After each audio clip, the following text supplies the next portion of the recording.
Сайн байцгаана уу манайха Шинэ Зеландийн Twizel хотод ирсэн байна. Хөдөөгөр явж байна. Одоо энэ Mount Cook руу орно.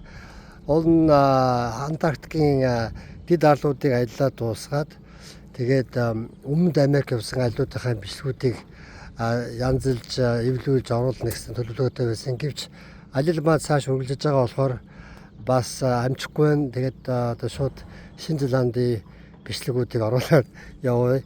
Энд дэлхийн хамгийн том юу вэ? Нарсны самар гэмээр pine cone гэсэн байна. Ийм том миний гар энэ байна те. Ийм том боргоцоо гэмээр за боргоцоо юм да. Боргоцоо байдаг юм байна. Энд ч байдаг юм байна. За энэ тэгээд лавандер энэ талбай байна. Ийм гоё. Ийм гоё талбай байдаг юм байна. Шинэ Зеландийн хөдөө ер нь Монголтой нэлээд төстэй юм байна. Дараа тэгээд тодорхой бичлэгүүд оруулнаа.